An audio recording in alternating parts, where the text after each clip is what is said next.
Guest house, হোটেলের উঠোন। ফুলগুলো পুরোপুরিভাবে ফুটে রয়েছে, আর বাতাসে সে ফুলেদের সুবাস ছড়াচ্ছে। কিন্তু সৃষ্টি কিছুতেই এত সুন্দর পরিবেশের মুগ্ধতা অনুভব করতে পারছে না, বরং এই পরিবেশে তার দম বন্ধ হয়ে আসছে। উষ্ণ আলো মাটিতে ছড়িয়ে পড়েছে, আর তার ছায়া এমনভাবে পড়েছে যেন মনে হচ্ছে গাছের নিচে দুজন প্রেমিক প্রেমিকা একে অপরকে জড়িয়ে ধরেছে। যিশুদা, মেয়েটি মিস্টার দাশগুপ্তকে খুব মৃদু ও কোমল স্বরে ডাকল। তারপর মেয়েটি তার ফর্সা দুহাতে তার গলা জড়িয়ে ওর বুকে মাথা রাখল। মিস্টার দাশগুপ্ত বোধহয় অন্য কিছু ভাবছিল। কিছুক্ষণ ইতস্তত করার পর ওকে খুব আলতো করে ছুঁয়ে দুহাত দিয়ে সরিয়ে দিল। যিশু যখন সৃষ্টির দিকে তাকালো, সৃষ্টি কোনো কিছুর আড়ালে লুকিয়ে পড়ল। সে শুনতে পেল যিশু বলছে, বৃষ্টি, তুমি একটা সারপ্রাইজ দেবে বলেছিলে, কি সেটা? বৃষ্টি একটু লজ্জা পেয়ে খুব মিষ্টি করে মৃদু স্বরে বলল, যিশুদা, আমি অন্তঃসত্ত্বা। আড়ালে দাঁড়িয়ে থাকা সৃষ্টির মনে হলো কেউ যেন তাকে সজোরে ধাক্কা মারল। প্রচন্ড ভয়ে তার চোখগুলো বড় বড় আর মুখটা ফ্যাকাশে হয়ে গেল। কি? যিশু দাশগুপ্ত নিজেও খুব বিস্মিত হলো। মিস্টার দাশগুপ্ত, আমি প্রেগনেন্ট। বৃষ্টি নিজে যিশুকে দুহাতে জড়িয়ে হাসি মুখে বলল, তুমি খুব শীঘ্রই বাবা হতে চলেছ, তুমি খুশি তো? যিশু মাথা নিচু করল। তার বিস্ময় এখনো কাটেনি। সে ভুরু কুঁচকে জিজ্ঞেস করল, কখন হলো এসব? 1 মাস আগে। সৃষ্টি যেখানে লুকিয়েছিল সেই জায়গার দিকে বৃষ্টি এক ঝলক তাকালো। বৃষ্টির ঠোঁট দুটো কুঁকড়ে গেছে, ওকে একটু লাজুক দেখাচ্ছে। যেদিন দিদি শুট করতে বেরিয়ে গেল আর আমরা তোমার বাড়ির বে উইন্ডোয় বসে, 1 মাস আগে কখনো শুটে গেছিল? সৃষ্টির মনে হলো তার চোখের সামনে সারা বিশ্ব ঘুরপাক খাচ্ছে। যিশুর বাড়ির বে উইন্ডোয়। সাধারণত সৃষ্টি ওখানে শুয়ে শুয়ে বই পড়তে ভালোবাসত। এইসব চিন্তাতেই সৃষ্টি ওর পেটে মোচড় অনুভব করল। বৃষ্টি আরো কিছু বলতে যাচ্ছিল, কিন্তু সৃষ্টি আর কিছু বুঝতে পারল না। ওর মাথা পুরোপুরি ব্ল্যাঙ্ক হয়ে গিয়েছিল। কিছুক্ষণ পর সে শুনল যিশু বলছে, চলো ফিরে যাই, আমরা অনেকক্ষণ ধরে এখানে আছি, এর বেশি দেরি হলে ও আমাদের সন্দেহ করবে।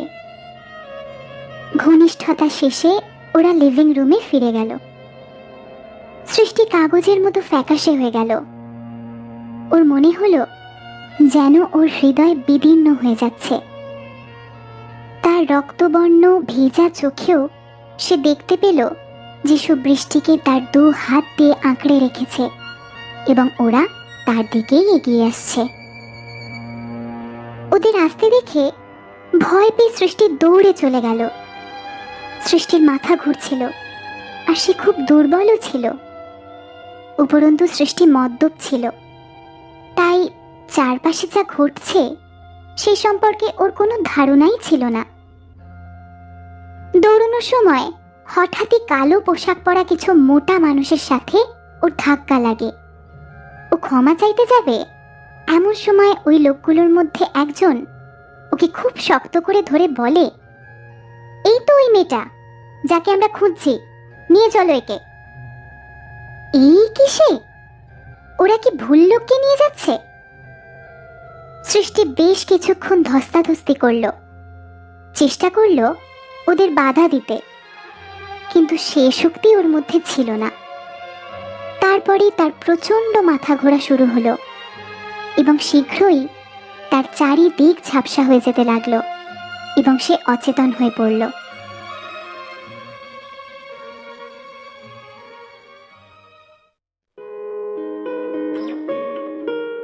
স্থান Kolkata, VIP international hotel. Lift খুলে গেল। একজন সুপুরুষ যুবককে ঘিরে রাখা একদল দেহরক্ষী এবং হোটেলের কর্মকর্তারা বেরিয়ে এলেন। পুরুষটি ছিল শান্ত এবং কর্মঠ স্বভাবের। তার মুখের প্রত্যেকটা অংশ ছিল অবর্ণনীয় পরিপূর্ণতায় ভরা। 1.86 মিটার উচ্চতাযুক্ত দীর্ঘকায় পুরুষটির চেহারা ও শরীরের গঠন যে কোনো রানওয়ে মডেলকেও হার মানাবে। কালো সুটে যুবকটির পা দুটো ঢেকেছিল। যুবকটি লম্বা লম্বা পা ফেলে হাঁটছিল আর প্রত্যেকটা ঘরের দরজা খুলে দিচ্ছিল। পুরুষটির গায়ে ছিল দর্জির তৈরি করা টাইটেনিয়ামের বোতামযুক্ত একটা জমকালো আঁটোসাঁটো পোশাক। ঝাড়বাতির আলোয় টাইটেনিয়ামের বোতামগুলো ঝকঝক করছিল। যুবকটি ঘরে প্রবেশ করে তার টাই আলগা করল এবং তারপর ওয়ার্ড্রবের দিকে ছুঁড়ে দিল। এইভাবে দুটো ঘরে ঢোকার পর তার কেমন যেন অদ্ভুত মনে হলো। কেউ তাকে সংবর্ধনা জানালো না, ঘর খুলেও দিল না। অগত্যা সে নিজেই তৃতীয় দরজার কাছে গিয়ে দরজায় রাখা সুইচে ক্লিক করল, কিন্তু দরজাটা বাইরে থেকে লকড ছিল। যুবকটি বেশ অবাক হলো। বিস্ময়ে ওর ভুরু কুঁচকে গেল। সে নবটির কাছে গিয়ে সেটাকে নিচের দিকে টেনে ধরল, কিন্তু তাতেও দরজাটা খুলল না।